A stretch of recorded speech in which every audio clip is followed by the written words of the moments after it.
예, 안녕하세요. 저는 성균관대학교 융합생명공학과 교수 전영준입니다. 제가 하고 있는 연구 부분은 맞춤형 항암 치료와 바이오 의학 쪽을 연구를 하고 있기 때문에 바이올로직스 어드벤처 디자인이라는 과목을 제가 이제 담당을 하게 되었고요.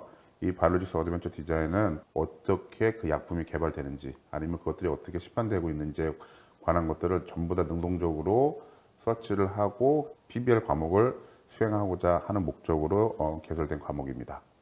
안녕하십니까. 저는 성균관대학교 약학대학 교수 정상전입니다.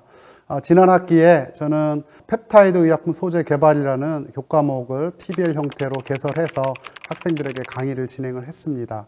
바이오 의약품 분야는 아시듯이 현재 급속하게 발전하고 있는 첨단 의약품 분야입니다. 과목 구성은 실제로 의학 신약을 개발하기 위해서 의약품을 설계하는 단계부터 그 의약품을 합성하고 정제하고 그다음에 그렇게 만들어진 펩타이드 의약품의 활성을 평가하는 그러한 내용으로 구성을 하였습니다. 그래서 학생들이 실제로 이론 공부도 하고 실험도 하면서 한 사람 한 사람이 자기가 설계한 펩타이드 의약품 후보 물질을 합성하고 생리활성 평가하는 그러한 교과목으로 구성을 하였습니다. 네.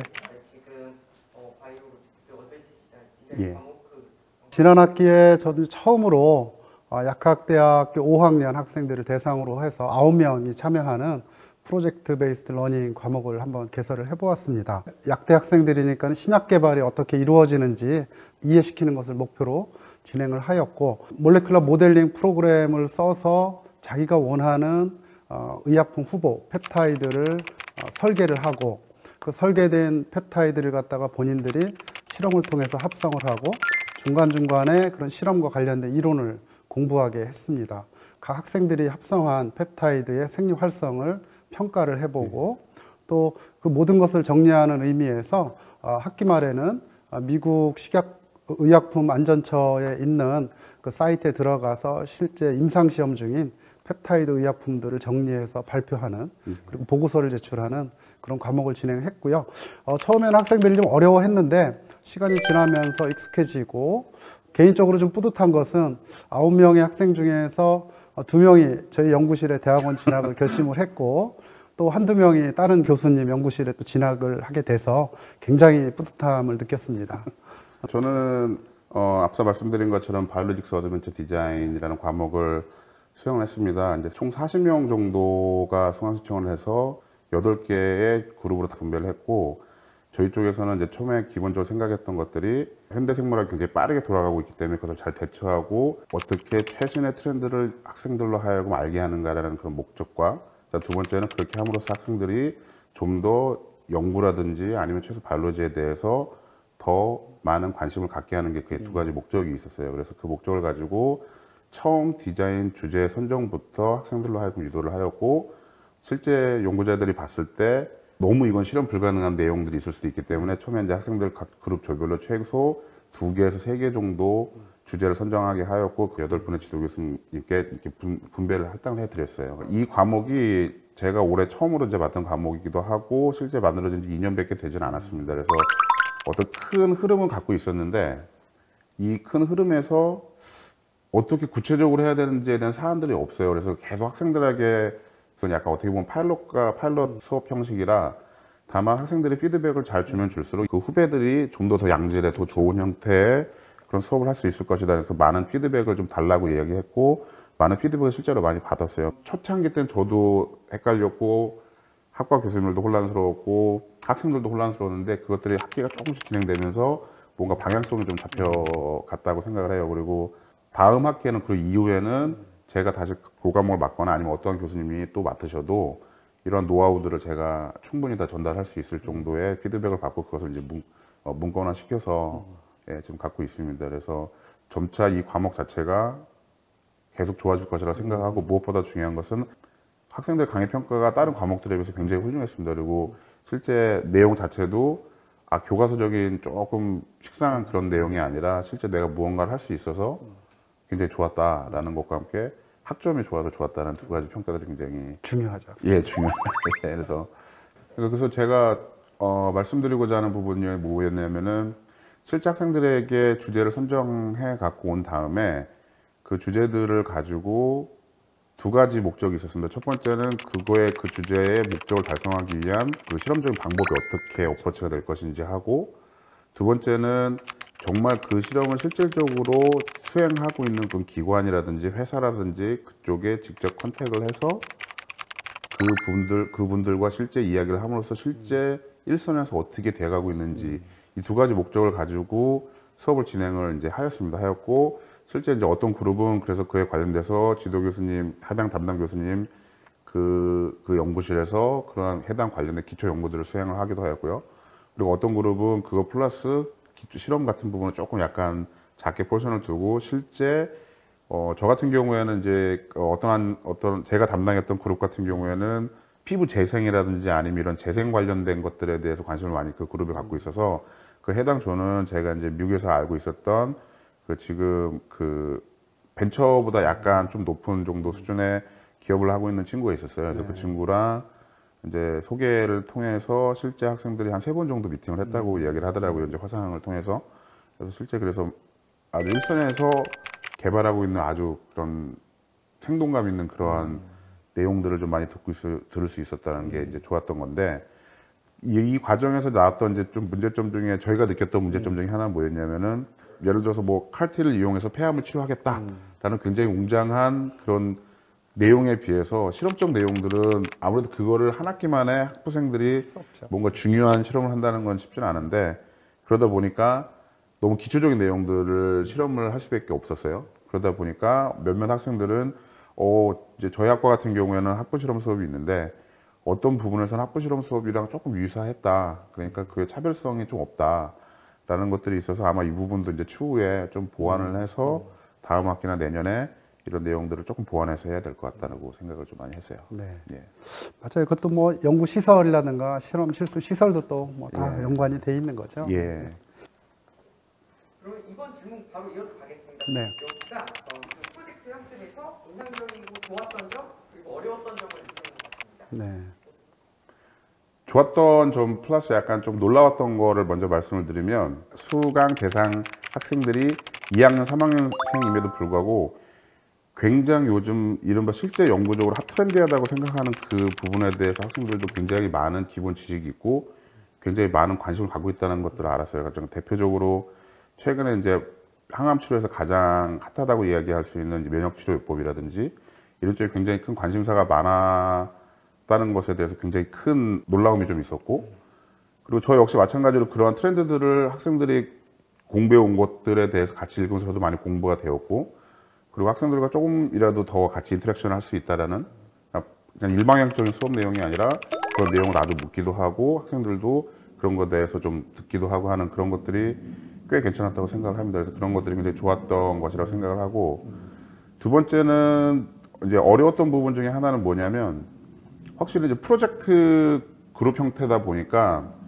어떤 그룹 같은 경우에 약간의 또 모든 프로젝트 그룹이 갖고 있는 그런 한계점이 뭐냐면, 어떤 일부 학생들은 프로젝트에 너무 크게 인볼브가 되지는 않습니다. 그리고 어떤 학생들은 굉장히 많이 하다 보니까 서로 상대적 좀 박탈감도 좀 느끼기도 하고, 오히려 그 과목에 대해 피로감도 많이 느끼고 하는 그런 좀 피드백도 좀 받긴 받았어요. 그래서 어떻게 보면 개선해야 될 방향 중에 하나인데, 학생들이 프로젝트에 좀 더 균등하게 좀 분배되고 같이 일할 수 있는지에 대한 아쉬운 점이나, 그다음 두 번째 아쉬운 점은 아무래도 이제 이게 처음 시작하는 것들이다 보니까 조금 방향성이 너무 넓게 학생들로 하여금 관심 있는 주제를 가지고 어떻게 진행을 해라 라는 지침만 있을지, 이게 조그만 구체적인 지침이 없다 보니까 굉장히 혼란스러웠다는 게 사실이었어요. 초창기 때는 학생들도 도대체 이 수업의 목적이 뭐냐부터 해서 이 수업을 어떻게 진행해야 되는 거냐라는 그런 질문들 되게 많이 받았어요. 그런데 아까 앞서 말씀드린 바와 같이 조금 한 몇 주 지나가면서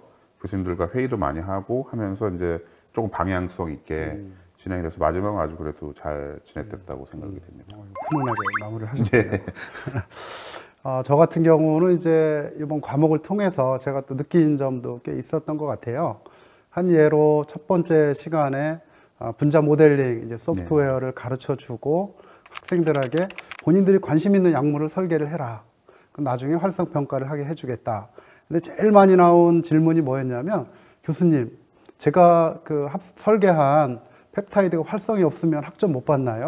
그러니까 모든 학생들의 관심이 사실 뭐 새로운 것을 배워서 자기 지식화하는 것보다 학점에 더 많이 가 있다는 것을 새삼 깨달았습니다. 근데 돌이켜 보면은 지금까지 학생들한테 우리가 계속 푸시했던 것 같아요. 고등학교 때도 시험 잘 봐서 좋은 대학 가고, 대학 들어가면은 또 시험 잘 봐서 학점 잘 받고, 학점 잘 받고 졸업하면 또 시험 잘 봐서 취업하라고 하고. 근데 정작 교육의 이제 목적이 뭔가 하는 부분을 다시 한번 돌이켜 봤는데, 저는 그런 얘기를 했어요. 이것은 수업이지 너희들이 연구를 해서 신약을 개발하는 게 아니다. 그래서 신약을 어떻게 개발하는지 과정을 이해하고, 이 프로그램을 어떻게 사용하고, 실제로 펩타이드 의약품이 어떻게 만들어지는지 너희들이 배우는 게 제일 중요한 것이다. 학점과는 크게 연관이 없으니 너무 걱정하지 마라 라고 이야기를 했고, 또 실제로 또 학생들에게 좀 더 적극적인 참여를 유도하기 위해서 조교 선생이 조교 선생이 설계한 펩타이드를 합성하고 있으니 조교 선생 펩타이드보다 활성이 더 좋은 걸 만들면 무조건 A+ 학점을 주겠다라고 당근을 던졌습니다. 결과는 뭐 좋은 펩타이드는 하나도 안 나왔고요. 해보고 나서 어쨌거나 그러면서 이제 학생들이 걱정을 덜게 되고 수업에 좀 더 열정적으로 임하게 되고, 어떤 친구는 정말 상상력을 발휘해가지고 정말 좀 제가 보기에 말도 안 되는 펩타이드를 설계한 친구도 있었습니다. 그렇지만은 실험실에서 와가지고 합성을 하고 마지막까지 만들고, 그러고 나서 이제 생리 활성을 측정했습니다. 그래서 학생들이 다 교수님 제 건 결과가 잘 안 나오는데 어떻게 해요? 그래서 그러면 처음에 자네가 설계할 때 아이디어가 어디에 문제가 있었는지 다시 한번 결과를 보고 다시 한번 고찰을 해봐라. 그래서 다음에 비슷한 기회가 주어지면 여러분이 조금 더 좋은 펩타이드를 설계할 수 있을 거다라고 이제 이야기를 했습니다. 그 다음에는 실제로 하면서 이제 저희 약학대학은 6년제가 되면서 2+4 교과과정이 도입되면서 한 2학년까지는 화학과나 뭐 생명과학과나 생명공학대학을 다니다가 이제 3학년으로 편입을 합니다. 그래서 기초 실험이 없기 때문에 대규모의 그 학부생을 위한 실험실이 아직 없습니다. 그래서 학생들을 데리고 이제 실험을 하려다 보니까는 제 개인 연구실에서 할 수밖에 없었어요. 그리고 저희가 이제 4차 산업혁명 혁신 선도대학 관련해서 퓨처 이노베이션 랩을 이제 만들긴 했는데, 그 랩은 전적으로 완전 바이올로지 랩이에요. 근데 이 펩타이드를 합성하다 보면은 냄새나는 시약을 써야 하기 때문에 퓨임후드가 이제 필요하거든요. 그래서 제 합성실에 가서 학생들이 수업을 하는데, 그냥 조그만 실험실에 10명이 들어가서 막 대학원생들하고 섞여 있으니까 그 시간에 대학원생들이 실험하는데 이제 방해를 받게 되고, 근데 또 학생들은 또 대학원생들 되게 신기하게 생각합니다.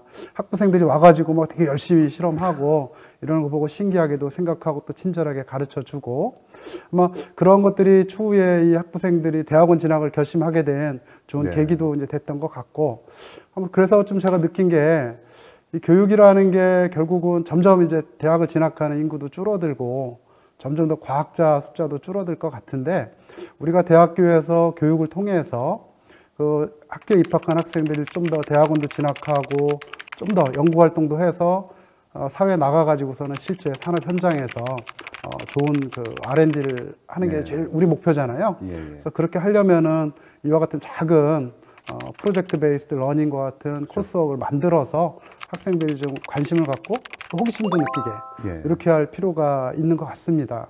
그러기 위해서는 이제 대학에서도 좀 더 많은 투자를 해서 실험실도 좀 확장을 하고, 무엇보다 어려운 게 실험을 처음 한 학생들이라서 조교 선생이 필요한데 우리 대학이 그 교육 조교가 별로 없잖아요. 맞습니다. 다른 대학도 다 마찬가지인데 학교 예산이 너무 줄어들면서 그런 어려움이 있는데, 다행스럽게도 저희 연구실에서 실제 그 펩타이드를 연구하는 대학원생들이 와가지고 이제 조교 역할도 하면서 학생들하고 많은 디스커션을 해서 뭐 굉장히 학생들과 많이 친해져서 프로젝트 끝난 이후에도 계속 연락을 하고 같이 식사도 하고 이렇게 하는 것 같습니다.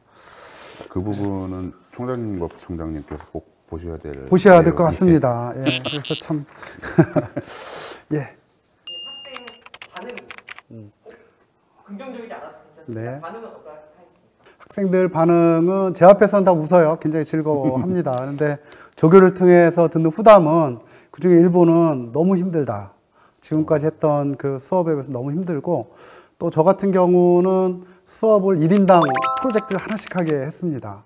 그러다 보니까 무임승차자가 한 명도 생길 수가 없는 거예요. 일반적으로 팀플을 하게 되면은 팀을 짜서 하잖아요. 예. 두세 명 하게 되면은 그 중에 한두 명은 무임승차도 하고 맞습니다. 뭐 커피로도 보상도 하고 이렇게 하는데 저 같은 경우는 1인당 펩타이드 하나씩 설계해서 모두 합성을 하다 보니 쉴 시간이 없었다 우선. 그리고 처음에 이제 첫 시간에 제가 강의 전체 오버뷰를 하고 프로그램 사용법을 강의하고 했는데 그 자리에서 한 명이 드랍을 했어요. 너무 힘들고 이거는 대학원 수준의 수업이라서 예. 본인은 호기심에서 참여를 했는데 이건 자기가 못 따라갈 것 같다서 한 명 드랍해서 그래 괜찮다. 드랍하고 그다음에 9명이 시작을 했고 처음에는 학생들이 너무 손이 무디자 보니까 실험에 적응을 못 해가지고서는 시간이 예상했던 것보다 2배, 3배 걸렸어요. 뭐 예. 한 2mg 웨잉 하는데도 10분씩 웨잉을 하고 막 이렇게 하다 보니까 굉장히 오랜 시간이 걸렸고 시간 길어지는 거에 대해서 약간 불만도 있을 수 있고 근데 시간이 지나면서 점점 익숙해지고 하면서 학생들이 이제 여유가 이제 생기게 되고 예. 또 자기가 순간순간 실험한 거에 대해 결과 피드백도 오고 가고 예. 그래서 분위기가 많이 좋아졌던 것 같아요. 예. 그래서 마지막에 수업이 끝나면서 이제 아까 잠깐 언급했던 미국 그 식약처의 그 임상 사이트 들어가서 리뷰하고 할 때는 거의 대학원생 수준의 그런 프레젠테이션도 하고 전체적인 실험에 대한 레포트도 다 받았거든요. 예, 예. 뭐 대학원생 보고서 쓰듯이 아주 잘 예, 썼습니다. 예. 그리고 저 강의 평가를 만점을 받았습니다. 제 자랑. 너무 부럽습니다. 아니 9명이라서 뭐 그렇게 한 것 같습니다. 예, 우리 전 교수님은 어떠셨어요? 저 같은 경우에는 학생들의 반응이 이제 크게 물론 전반적으로 이제 강의 평가도 저도 그렇게 나쁘진 않았었는데요. 근데 두 가지가 있었어요. 첫 번째는 일단 기본 다른 과목이 일반적인 과목의 프로젝트 과목에 비해서 이 좀 더 집중도가 좀 더 좋았다는 이야기들이 있었어요. 그 이유 중에 하나는 뭐냐면 아무래도 자기들이 관심이 있었던 그리고 최근에 신문지상이라든지 이런 데서 많이 오르락내리락 했던 이야기들을 자기네 직접 뭔가 공부한다는 그런 모티베이션이 있었던 거라고 생각을 해요. 그래서 그러다 보니까 일반적인 다른 그룹 프로젝트보다는 조금 더 이렇게 좀 집중력이 있었고 좀 재미가 있었다는 그런 반응들이 있었고요. 그다음 또 다른 좀 단점적인 안 좋았던 반응 중에 하나는 뭐냐면 앞선 잠깐 말씀을 드리긴 했는데 처음에 이제 프로젝트를 진행하는 방향에 있어서 굉장히 많이 혼란스러웠었던 부분이 있었던 것 같아요. 그래서 가장 일례를 들면 어떤 한 조는 이제 췌장암 모델에서 어떤 칼티라고 하는 면역항암 치료요법을 이용을 해서 췌장암을 치료를 하겠다. 그런 치료 방안을 모색하겠다라는 식의 이제 중간 발표를 했어요. 어떤 주제 발표를. 그래서 제가 이제 지나가는 말로 원래 이 암 쪽에서는 췌장암 자체가 굉장히 진단도 힘들고 굉장히 어려운 암인데 거기에 신기술인 칼테까지 이용을 해서 치료를 하겠다고 하면 그래서 제가 지나가는 말로 너네들이 이게 성공을 하면 너네 노벨상을 받을 것이다. 그렇게 이야기했는데 얘네들은 되게 이 친구들은 되게 그걸 좀 제가 좀 어그레시브하다고 생각을 했나 봐요. 되게 비판적이라고 생각을 했나 봐요. 그래서 그 담당 교수님이 저한테 오셔서 아니, 학생들이 너무 걱정을 많이 한다. 무슨 일이냐. 그래서 저는 그렇게 얘기한 게 아니라 이렇게 해서 그냥 지나가는 말로 한 거다. 왜냐면 당연히 학생들이 노벨상을 받을 수 있을 정도의 프로젝트를 하는 건 당연한 거고 다만 그거를 처음부터 기승전결을 다 하겠다고 하면 너무 오버 앰비셔스가 되니까 그러지 말고 그중에 일부 하나만 좀 포커싱을 해도 된다. 뭐 이런 식의 일화와 마찬가지로 조금 혼란들이 좀 많이 있었어요. 그런데 앞서 말씀드린 것 같이 이제 그런 것들이 약간씩 해결이 돼 가면서 좀 더 나은 결과를 얻었고 아마 그 조언은 모든 조언 전체가 이제 A+를 줬던 제 기억이 있습니다. 그리고 두 번째 안 좋았던 것은 모든 그룹 프로젝트들이 갖고 있는 태생적 한계가 아까 교수님께서도 잠시 말씀을 주셨지만 몇몇 무임승차하는 친구들이 좀 있었어요. 그래서 전반적으로는 학생들이 참여도가 좋아서 그런 부분이 없었는데 딱 한 개 조 정도가 이제 저한테 따로 이메일이 와서 학점을 떠나서 몇몇 친구들만 다 하고 몇몇 친구들 안 하는 게 너무 억울하다. 그래서 그냥 억울한 마음에 이메일을 드린다라고 이야기를 해서 역시 이제 이 부분도 조금 어떻게 개선을 해야 될지 그래서 그런 반응이 좀 안 좋았던 그 친구들 같은 경우에는 그런 이야기를 했던 그런 경험이 있습니다. 네 번째 질문은 이 프로젝트 학습이라고 하는 방법이 어디에 두는 의미냐면은 개별 과목이 아니라 저희가 요즘 이제 바이오 의약품이라는 분야는 굉장히 핫한 분야잖아요. 지금 전 세계 이제 의약품 시장의 현재 한 25%, 조만간 한 40%, 50%까지가 이제 바이오 의약품이 차지하게 되는데 그 그것에 비해서 대학에서 바이오의약품에 대해서 강의하고 실습을 시킬 수 있는 곳은 우리나라에 거의 없을 것 같아요. 그러니까 교육과 현장이 너무 동떨어지다 보니까 바이오의약품 생산하는 실제 뭐 기업 이름을 들기는 좀 그렇지만 예. 큰 회사들에서는 인력난이 굉장히 심하다고 예, 합니다. 예. 전문적인 지식을 가진 인력을 구할 수가 없다. 예. 또 일선 대학에서는 취업난이 또 있잖아요. 학생들 좋은데 취업시키고 싶은데 학생들은 가지를 못하고.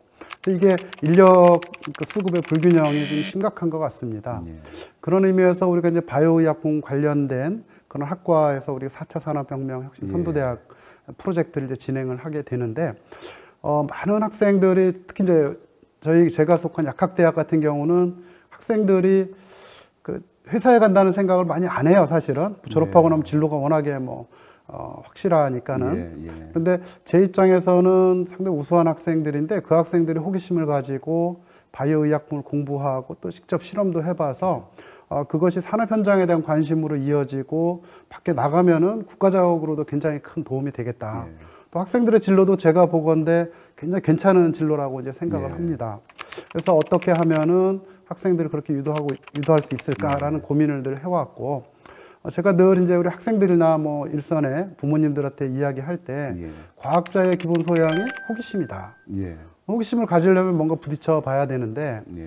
현재 우리나라 대학 교육이 점차 모든 대학이 재정난이 좀 심해지고 있습니다. 네. 사실은 등록금이 지금 10몇 년째 동결이 되고 있는 상황에서 더 이상 학부생들의 실험 실습을 위한 시설 투자를 못하고 있는 게 현실이잖아요. 네, 맞습니다. 그에 반해서 이런 바이오 관련 지식이라든가 정보는 막 흘러 넘치고 있습니다. 홍수를 이루고 있고 새로운 그 실험을 설계해서 학생들을 가르쳐야 하는데 못하는 게 지금 현실이에요. 그래서 그런 현실을 갖다 고려할 때 우리가 이렇게 작은 소규모의 PBL 과목을 설계하고 특히 대학원 진학에 관심이 있는 친구들을 중심으로 집중적인 교육을 하게 되면은 그 친구들이 또 더 나은 대학원 진학이라든가 혹은 취업을 할 때에도 바이오의학 관련된 산업체를 선택을 해서 취업을 하게 되면 소기의 목적을 달성할 수 있지 않을까 저는 그렇게 이제 생각을 했습니다.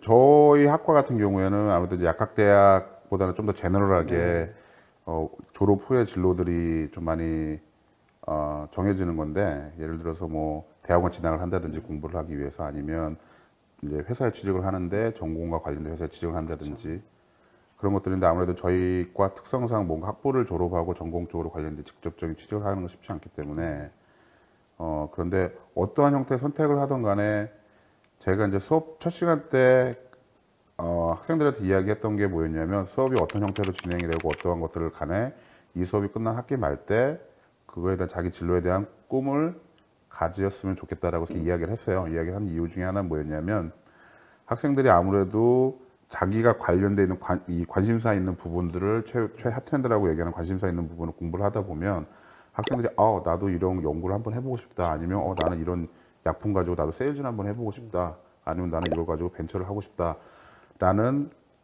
그런 꿈들을 아마 가질 거라고 생각을 해요. 그래서 그리고 실제 그런 이야기들도 좀 몇몇 학생들한테 듣기도 했었고요. 그래서 모티베이션을 가질 수 있죠. 모티베이션을 줄 수 있었다라는 게 학생들로 하여금 이제 좋은 반응이었다라는 뭐 그런 얘기죠. 예산에 대한 제한입니다. 제한. 예. 단순하게 말씀드립니다. 예. 제가 처음에 사실은 4차 산업혁명 혁신 선도대학 뭐 일종의 연구 사업이죠. 교육 연구 사업인데 이것을 설계할 때 당초 목표는 여기서 현장에서 우리가 이론을 가르치고 실험도 가르치고 사실은 산업체에 근무하는 일선 산업체 그 연구원들이 됐건 혹은 BD를 하시는 분들이 됐건 같이 모셔서 수업에 좀 참여시키고 서로 학생들과 연결시켜 주는 것까지도 고려를 했었어요. 그렇게 하면 학생들이 훨씬 더 이제 미래에 대해서 진로에 대해서 확실한 꿈을 가지게 될 거라고 했는데, 뭐 지금 상황이 코로나도 있어서 제일 힘들었던 게 참 아까 근데 코로나 때문에 실습하기가 너무 눈치가 보이는 거예요. 맞습니다. 9명의 학생들 이렇게 데리고 다녀야 되는데 마스크는 쓰고 뭐 장갑 끼고 그래서 벅적벅적하는 게 좀 힘이 들어서 조금 이제 다음 학기부터는 그럼에도 불구하고 1명이나 2명 정도 뭐 화상 인터뷰를 한다든가 해서 바이오 제약 산업에 종사하는 그런 분들과 좀 대화도 좀 하고 현장의 목소리도 좀 들려주고 또 지금 계속 우리 이제 사업이 진행이 되고 있어서 학부생들이 실험할 수 있는 그 실험 시설도 조금 더 좀 보완을 하고 개선을 해서 예. 보다 많은 학생들이 좀 이런 수업을 듣고 예. 진로를 갖다 결정하는 데 도움을 받을 수 있도록 예. 그렇게 좀 지속적으로 우리가 해나가고 싶습니다. 그리고 그걸 위해서 우리 대학 차원에서도 좀 더 적극적으로 지원을 좀 해주고 예. 예를 들어서 뭐 조교 선생들을 좀 더 지원을 해준다든가 예. 뭐 그렇게 하면은 좀 더 효율적인 교육이 이루어지지 않을까 예. 이렇게 생각을 했습니다. 예. 제가 이제 한 학기 동안 진행을 하면서 느꼈던 것 중에 하나는 뭐였냐면은 일단은 이 수업 자체가 저희 학과 입장에서는 교수님들이 굉장히 그 관심이 많으셨어요. 그래서 저는 제가 이제 대표적으로 이 과목을 이끌었던 교수긴 하지만 실제적으로 많이 그 학과 교수님들이랑 이야기를 많이 했어요. 그래서 학과 교수님 한 분 한 분이 또 각각 프로젝트 그룹 한 그룹씩 한 그룹씩을 맡고 계셨기 때문에 저한테 많은 피드백도 오기도 하고 했었는데 그런데 앞서 말씀드린 것처럼 크게 진행 방식이 두 가지였어요. 하나는 어떠한 큰 하이포테시스나 어떤 그런 것들을 가지고 연구를 진행했던 그룹들이 좀 있었고 아니면 그렇지 않고 그러한 연구를 진행을 일선상에서 하고 있는 그런 회사나 연구소나 병원이나 이런 데 컨택을 해서 실제 그들에게 약간 실제 살아있는 그런 것들을 듣는 그런 프로젝트의 일환이었는데 그러다 보니까 아무래도 그 실험 연구 쪽 관련된 부분은 저희 학과 같은 경우에는 따로 실험 수업이 따로 있습니다. 학부생들이 이제 졸업 요건에도 포함이 되어 있는 실험 수업이 있다 보니까 거기랑 약간 좀 오버랩이 되지 않았느냐 싶어요. 그래서 혹시 이건 제 개인적 견해이긴 하지만 추후에 이제 내년에 좀 개선시켜야 될 부분 중에 하나는 오히려 약간 그 실험 쪽 부분은 조금 요소는 약간 줄이고 오히려 이렇게 좀 더 생동감 있는 이러한 실제 연구소라든지 이런 쪽으로 좀 더 컨택을 유도하는 방향으로 나아가야 되지 않나 싶습니다. 근데 필연적으로 그렇게 하다 보면은 프로젝트를 진행하는 데 있어서 필요한 여러 가지 요소들에서 뭐 대표적인 이제 프로젝트 진행비라고 하는 그런 것들이 좀 너무 이렇게 스트릭하게 적용이 되어 있으니까 아무래도 학생들과 같이 어떤 프로젝트를 진행하는 데 있어서 조금 애로사항이 좀 있다라고 교수님들이 좀 말씀을 하셨어요. 그런 부분은 저희가 사업비 편성할 때 반영을 제가 단장으로서 반영을 해드리겠습니다. 예, 많이 주시면 노력해 보겠습니다. 예, 그래서 그런 내용 그런 부분들도 있었고 아무래도 그리고 학생들이 확실하게 이 과목이 참 좋았던 것 중에 하나는 뭐냐면 학점 부담이 조금 절대평가하고 교수님들이 학생들이 고생을 하는 거를 제가 충분히 알고 있었기 때문에 학생들이 학점 부담이 없다라는 게 더 오히려 능동적으로 좀 더 공부를 할 수 있게 만들어 놨던 것 같아요. 그래서 다음 학기에도 이 부분을 좀 더 강조를 하고 학생들로 하여금 좀 추후에 소문이 좀 좋게 잘 날 것 같습니다. 그래서 많은 수강 신청이 있을 거라고 생각을 하고 있어요. 사실은 이제 저희가 제 2차의 4차 산업혁명 혁신 선도대학 사업에 이제 두 번째 해에 저희가 조인을 하게 됐습니다. 정부에서도 이제 많은 대학을 졸업한 학생들이 있는데 실제 산업 현장으로 이어져서 취업을 해서 거기서 기여할 수 있는 그런 인재를 양성하는 게 정부로서 굉장히 시급한 그런 일이었습니다. 그 가운데에서 저희 사업단은 바이오 의약품 분야라는 첨단 분야의 인력을 양성하는 그러한 그 사업단을 유치를 하고 교육을 하고 있었습니다. 근데 대부분의 이제 대학 교육이 이론에 치우치다 보니까 학생들에게는 상당히 지루한 수업이 되고 오히려 BT에 대한 그런 흥미를 잃게 되는 경우가 상당수 있었던 것 같습니다. 그래서 이와 같은 프로젝트 베이스드 러닝과 같은 학습을 갖다 설계하고 학생들로 하여금 실제로 자기들이 이론으로 배운 바이오 지식이 실제 의약품 개발에 사용이 될 수가 있고 현장에서 아주 중요한 요소고 본인들이 그런 바이오 의약품을 개발하는데 동참할 수 있다라는 그러한 어떤 가능성을 보여주는 차원에서 굉장히 중요한 의미를 가지지 않나 이렇게 생각을 합니다. 우리가 처음 시작하는 수업 형태이기 때문에 첫 해부터 완벽할 수는 없었지만은 이와 같은 시도를 통해서 우리가 대학 교육에 새로운 어떤 지평을 연다는 그런 차원에서 매우 의미 있는 도전이었다고 생각을 합니다. 4차 산업혁명 혁신선도대학 지원해 주신 교육부에 감사드립니다. 네, 이상입니다.